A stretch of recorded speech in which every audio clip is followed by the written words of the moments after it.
CNBC-TV18, embarking on a quarter century of excellence.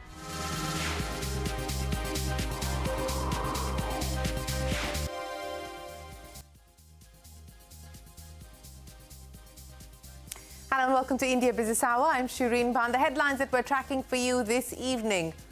More than 190 nations agree for the first time to transition away from fossil fuels at the COP28 Climate Summit. The deal was clinched at the 11th hour after oil-producing nations agreed to replace the words phasing out with transitioning away from fossil fuels.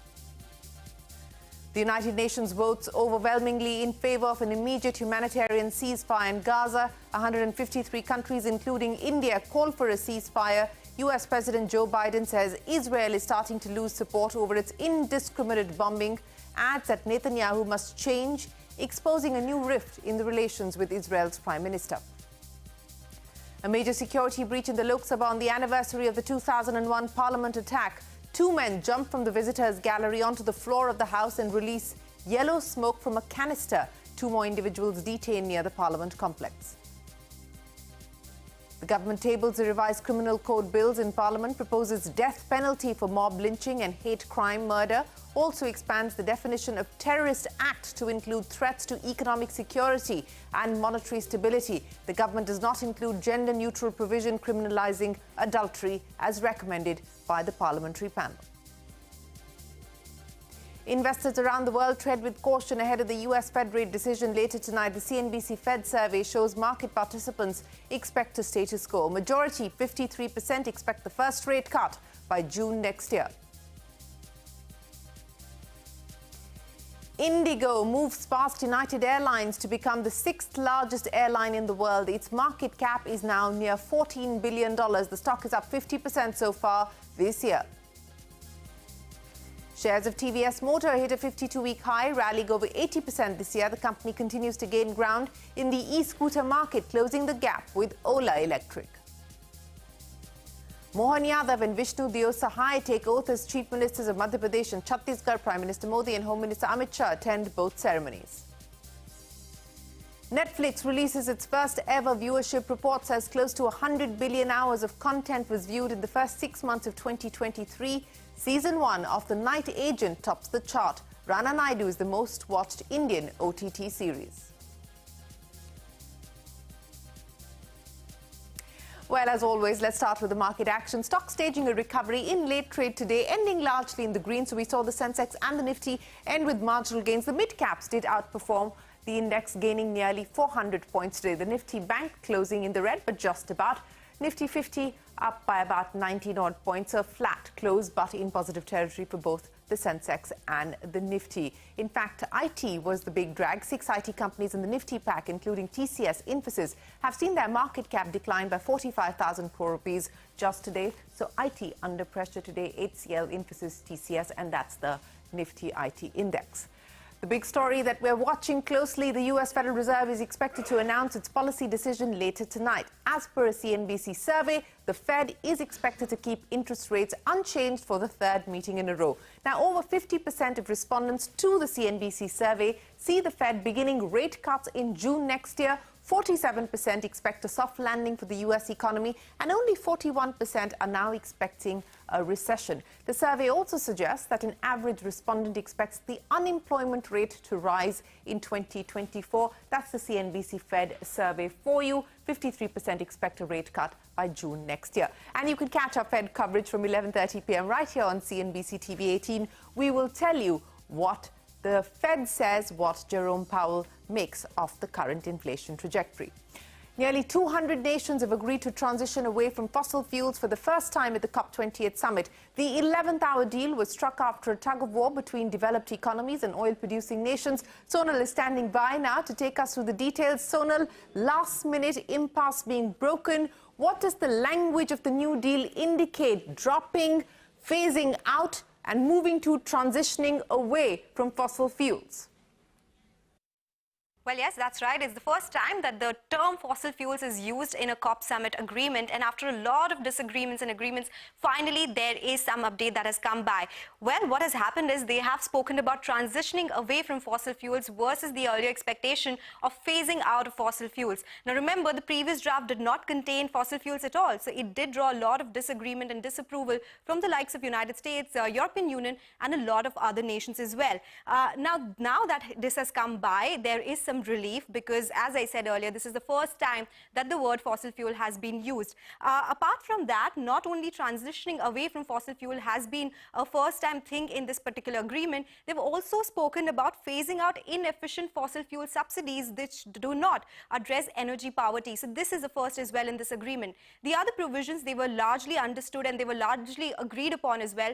Something like tripling of renewable energy capacity, something that all the nations agree to. The other one would be doubling the global average annual rate of energy efficiency improvements. This is by 2030, accelerating towards phase down of coal usage. And that is something that is surprising as well because this is something that developing nations did not agree to so much, but there has been an approval here. Accelerating efforts globally towards net zero emission energy systems. And lastly, they also spoke about accepting net zero technology as well, and technology transfers were also spoken of. Now, I was just going through the draft and over last 12 days, whatever has happened at COP. So some of the things which really stood out here, they operationalized the loss and damage fund for the first time ever. There were pledges of around $700 million, but it fell short. It started with a bang, but then there were not many updates on loss and damage. Total estimates of fund needed as per estimates is around $400 billion. So it's way short of what the world really needs right now.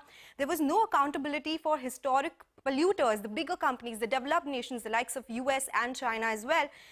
There was exclusive focus on rapidly phasing down unabated coal versus fossil fuel. So yes, fossil fuels is used, but nobody thought that coal usage would be phased out as well. They spoke about funding the food sector to the tune of $7 billion. So that was a positive takeaway. But the biggest one, of course, the usage of fossil fuel in a COP agreement that has never been done.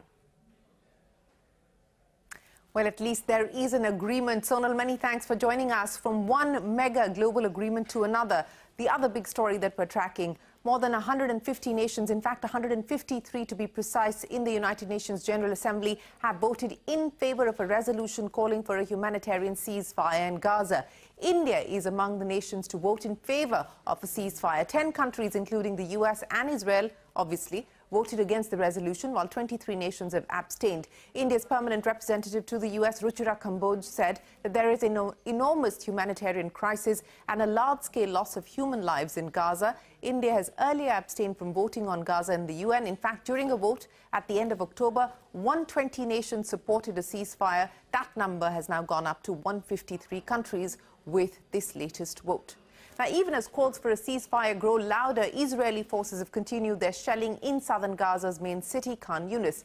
As per health officials, 11 Palestinians have been killed in the recent airstrikes. Meanwhile, US President Joe Biden offered his strongest criticism yet of the Israeli government's handling of the war. At a fundraising event for his 2024 election campaign, Biden said Israel is starting to lose the support over its indiscriminate bombing of Gaza.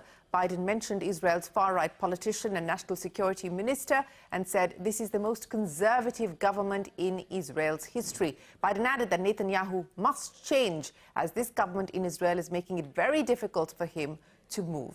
However, in a subsequent news conference with Ukrainian President Zelensky, Biden moderated that statement. I think that we have made it clear to the Israelis, and they're aware, that the safety of innocent Palestinians is still of great concern. And so the actions they're taking must be consistent with attempting to do everything possible to prevent innocent Palestinian civilians from being hurt, murdered, killed, lost, etc.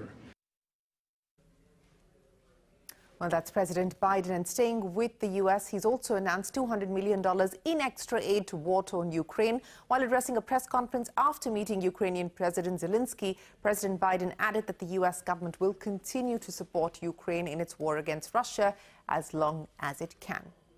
Well, business confidence among Japan's biggest manufacturers hitting a two-year high in the fourth quarter. This as per a survey of the Bank of Japan. An index for the mood of large manufacturers rose to 12 from 9 in the previous quarter, improving for the third straight quarter. An index for small manufacturers turned positive for the first time since early 2019. The data has been released ahead of the central bank's policy decision next week, so that's good news coming in from Japan. In Argentina, it's devalued its currency, the peso, by more than 50% as part of a package of large-scale spending cuts intended to address the country's worst economic crisis in decades. The new president, Javier Milei, who vowed to rescue the country from triple-digit inflation, has warned the country of painful measures ahead. So devaluing the peso, that's the first measure. Netflix releasing its viewership data on nearly all of its shows and movies for the first time. The report is also called What We Watched, ranks almost all Netflix shows and movies by numbers of hours viewed over the last 6 months. The company said that close to 100 billion hours of content was viewed for the first 6 months of 2023. Netflix added it will release these reports every 6 months. Now, the advertising revenue of Elon Musk's X, the social network formerly known as Twitter, is projected to fall to $2.5 billion in 2023. This as per a report by Bloomberg, which expects quarterly advertising revenue of $600 million like it clocked in the previous quarter of the fiscal. However, this is much lower than the $1 billion per quarter that the company saw in 2022. Back home, low-cost air carrier Indigo is now the 6th largest airline company globally. According to Bloomberg, the company's market cap stands at $13.8 billion, which is more than $310 million over United Airlines. Yusuf joins us now with details. Yusuf, so Indigo now ahead of United? 6 months after breaking into the global top 10, Indigo today surpassed the market capitalization of United Airlines. As of today, Indigo commands a market valuation of $13.8 billion, which is about $300 million higher than United Airlines. So far in 2023, the shares of Indigo have rallied close to 50%. United Airlines gained 10% during the same period. Interestingly, Indigo shares also hit 3,000 rupees mark for the first time. It has been on a winning streak for the last 12 sessions, the longest winning streak since it went public in 2015. Yusuf, many thanks for joining us. And clearly, crude prices declining also help carriers like Indigo. Now, shares of TVS Motor hitting a 52-week high in trade today. The stock has rallied about 85% so far this year as the automaker ramped up its e-scooter sales from just over 800 units in FY21. TVS Motor's electric two-wheeler sales have risen to more than 1.1 lakh units in this fiscal year. Its market share in the space has risen to 20% at the end of November from a little over 11% at the end of FY23. So bridging the gap there with Ola. Axis Bank's shares declining in trade after 1% of the bank's equity changed hands at a little over 1,100 rupees a share. Sources tell CNBC-TV18 that Bain Capital is the likely seller. There will be a lock-in period of 90 days as part of this deal. Here's a CNBC-TV18 exclusive. Warburg Pincus is likely to pare its stake in Fusion Microfinance via a block deal. Sources tell us that the private equity firm is looking to sell shares worth around 1,000 crore rupees. Investment banks are building a book to gauge demand for the stake sale. Currently, Warburg Pincus arm Honey Rose holds more than 39% stake in Fusion Microfinance. Farm Easy will look to list on the Lal Street only after it turns profitable. Speaking to CNBC-TV18, the company's co-founder Siddharth Shah said the oversubscription of its rights issue is a testament to the public support of the company. He said the company will return to the market at the right time. The subscription of the rights issue is now in fact a little north of 3,950 crores, which in a lot of ways I think is a big testament of support for what we are doing and the belief that ultimately we can literally become the best player in digital healthcare in India. I think if the performance of the company continues to be good, and which we are reasonably confident about, then I think we will at the right time be able to come back to the market. But on the back of not just promise that we are in 2021, but now with the track record of performance, maybe let's say in 2024 or 2025 or 2026 as the right time. But because I know that the Indian markets want a story that is focused not just on growth, but also on profits. So I think with a good track record, at the right time, we should be able to come to the markets.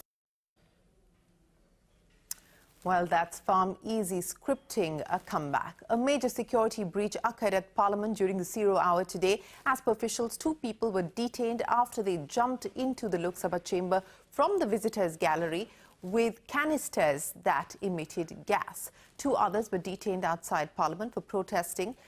They also had canisters emitting yellow smoke. Among the 4 detained, 2 are from Karnataka, 1 is from Haryana and the other is from Maharashtra. They managed to obtain a visitor's pass from BJP MP Pratap Simha, who represents Mysuru in Karnataka. Lok Sabha Speaker Om Birla said a thorough investigation is underway. The incident comes on the 22nd anniversary of the 2001 Parliament attack. Following this incident, opposition parties walked out of the Rajya Sabha, citing the refusal of the Home Minister to make a statement on the incident in Parliament. जो घटना शून्यकाल के समय घटित हुई थी, उस घटना की लोकसभा अपने स्तर पर संपूर्ण जांच कर रही है और इस संबंध में दिल्ली पुलिस को भी आवश्यक निर्देश दे दिए गए हैं। प्रारंभिक जांच के अंदर जो प्रारंभिक जांच आए वो दोनों लोग पकड़ लिए गए हैं, उनकी सारी सामग्री को जब्त कर लिया गया है और जो 2 लोग बाहर थे उनको भी गिरफ्तार कर लिया गया है। क्योंकि ये मामला उस हाउस का रहे तो भी ये दोनों एडजेसेंट बिल्डिंग है, उसकी जब उसको नहीं अगर आग लगी सर, उसको अगर आग लगी, इसको भी आग लगता है, वहां एडजस्ट हो गया। और आप होम मिनिस्टर आने के बाद एक स्टेटमेंट दिलाई, क्या हुआ क्या नहीं हुआ। This is the yellow color which was emanating from that smoke canister which the attacker had in Parliament, and Mr. Aujla very bravely caught him. आपको सर लगा नहीं कि क्या होगा ये सीधा आपने पकड़ लिया?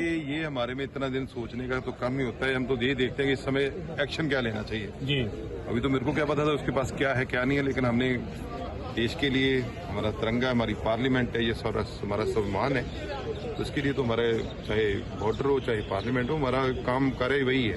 वो सीधा स्पीकर साहब की चेयर की तरफ जाना चाह रहा था जी। चेयर में कुछ भी वो जाके कर सकता था, जो इन्होंने नहीं होने दिया। इसलिए सारी पार्टियों ने आज स्पीकर साहब ने सबने इनको इस चीज की मुबारकबाद दी है।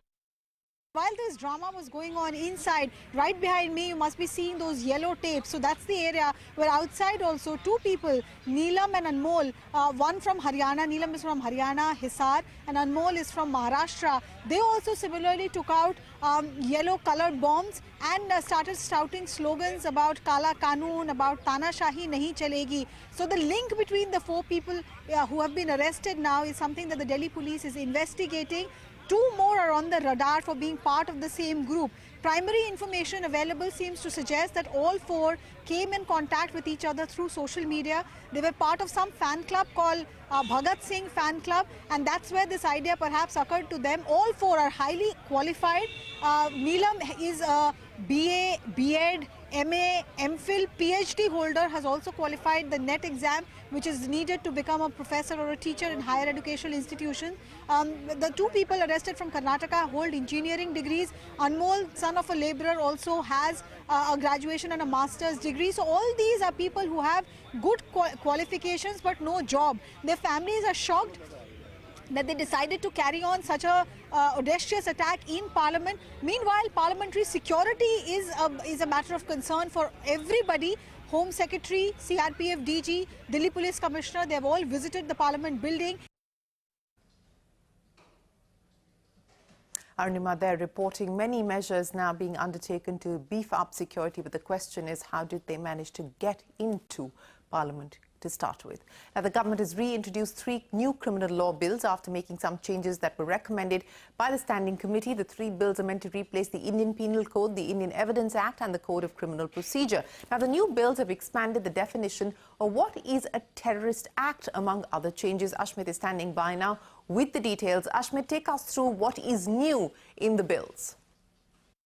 Bharatiya Nyaya Sahita is set to take root in India. With a few last-minute tweaks, version 2.0 of the bill was tabled in the Parliament for approval. So what are these changes? Let's take a look. First up, a couple of sections have been deleted from version 2.0. So the section dealing with terrorist acts is now 113.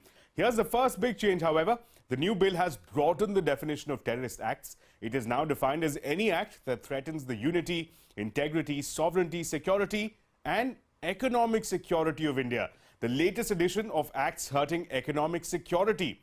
So what does the bill mean when it says economic security? The bill provides that acts that damage monetary stability of India by way of production or smuggling or circulation of counterfeit Indian paper currency or coin. Counterfeiting now is included under terrorist actions. The revised bill has also widened the definition of terrorist actions to include any actions that look to strike terror in India or in any other country. There's another addition to what constitutes terrorism. Under Section 113, the new bill includes use of criminal force against any public functionary as terrorism. The bill also provides that only an officer of SP rank or higher will have the power to register a case under this provision or under the UAPA. The other big change is with respect to reporting of court proceedings in cases of violence against women. The earlier draft had 6 types of cases which could not be reported without the court's permission. These included cases involving rape, punishment of rape in certain cases, punishment for causing death, sexual intercourse by husband during separation, and sexual intercourse by persons in authority. Under the new bill, however, there are 3 key additions to the types of cases which cannot be reported by the media. These include sexual intercourse by employing deceitful means, gang rape, and punishment for repeat offenders. The biggest change, however, rape case trials are no longer on the restricted list where court reporting has been barred. Meanwhile, any court report in these matters without the court's nod could invite a jail term of 2 years as well as a fine. There has been no change in defining of cruelty against the wife. The Indian Penal Code, the earlier draft of the BNS as well as the latest version, that's version 2.0, have all been consistent in defining cruelty to include hurt caused to physical as well as mental well-being of the woman. And finally, on the issue of mob lynching, the revised version is looking to tighten the punishment. Under the earlier draft, the court could punish those convicted of mob lynching with a term of 7 years, stretching up to a life term and allowing a maximum of a death penalty. The centre has now provided only for a life imprisonment, with the alternative being death. The Lok Sabha is expected to debate the successor to the Indian Penal Code, the BNS bill, on December 14th and December 15th. Ashwat, many thanks for joining us. Now, the Kerala government has moved the Supreme Court challenging the government's interference with the state's power to borrow and regulate its finances. The state government has alleged that the centre has lowered the borrowing limit of the state. The Kerala government has argued that this move violates the principles of fiscal federalism. Up next on India Business Hour, tax authority seeks more time to finalise the treatment of cryptocurrency and virtual digital assets, specifically for the GST. That and more when we return. And you can also catch all of CNBC TV18's news and updates on Facebook, X, Threads, Instagram and JioCinema.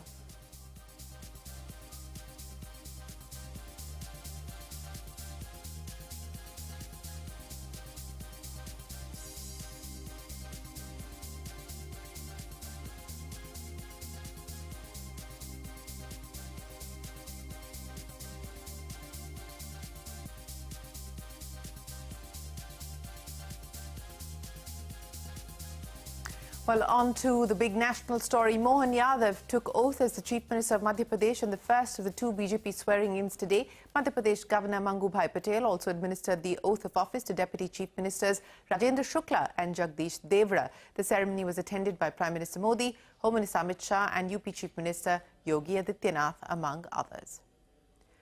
And BJP leader Vishnu Deo Sai took oath as the new Chief Minister of Chhattisgarh. He is the state's first tribal Chief Minister. Sai has also been a Lok Sabha MP 4 times and the BJP state chief thrice. Along with Sai, Arun Sao and Vijay Sharma took oath as Deputy Chief Ministers. Vijay Sharma is a first-time MLA from the Karvadha region, while Arun Sao has been a Lok Sabha MP. Tax authorities have sought more time to finalise the treatment of cryptocurrencies and virtual digital assets. Sources say the tax department is still examining if crypto should be treated as a financial instrument or as a product or a service. Tim's Jaipuria is here with more. Timsy. Well, that's right. Sources have told CNBC-TV18 that the impasse on GST levy for cryptocurrency and virtual digital assets still continues, and the tax authorities are likely to seek more time to come up with a proposal regarding what should be the right GST treatment for the sector. In the last GST Council meeting in October, the task was handed over to Tax Research Unit under CBIC, and the Council had asked them to prepare a report. But sources say that this report is yet to be finalized, and as we speak, deliberations are underway, and the Tax Research Unit is considering that whether the treatment of cryptocurrency and virtual digital assets should be as a financial instrument or as goods or services. Remember, this is the second time that the tax authorities are finding it difficult to finalize a proposal for the Council. Currently, industry is paying 18% GST on the platform fee for providing the service to customers to transact, and no GST is charged on the value of the crypto or the virtual digital asset or the tokens. Council had asked tax officers to assess whether crypto or the virtual digital asset is an actionable claim and should attract 28% GST in addition to the 18% on transaction fees. Also, last time, Karnataka and State Haryana GST officers panel was set up and was tasked to come up with a proposal. They were tasked in June 2022 Chandigarh GST Council meeting, but after more than a year of being set up, the panel returned back the task to the Council, saying that they are unable to finalize a report, and they asked them to take back the task. Let's see what is in store this time for the sector. All right, Timsy, many thanks for joining us. Now, in a significant move within the private growth equity ecosystem, Singularity Growth, an operator investor-led growth equity platform, has appointed Mithun Sacheti as its co-sponsor and general partner. Mithun Sacheti is the founder of Carrot Lane, a company that was sold to Titan, marking India's largest D2C exit. Speaking to CNBC-TV18, Sacheti said that sponsors need to pitch in at least 15% of capital while investing. Let's take a look. You know, as sponsors, I've seen that most people bring in about 3-4% of capital, and I was very conscious that that's not a number that one should go with. And we're clear that 15% of the capital must come from the sponsors, because that puts skin in the game for people who want to invest as well, and also puts us, we put our money where our mouth is, and we sort of work with that. So about 15% of the commitment should come from us as sponsors. Well, that is Mithun Sacheti of Carrot Lane beginning his journey as an investor. With that, it is time for us to wrap up this edition of India Business Hour. Thanks very much for watching. Do stay tuned. The news will continue here on CNBC-TV18. Remember to tune in to CNBC-TV18 for the Fed coverage live starting 11:30 p.m.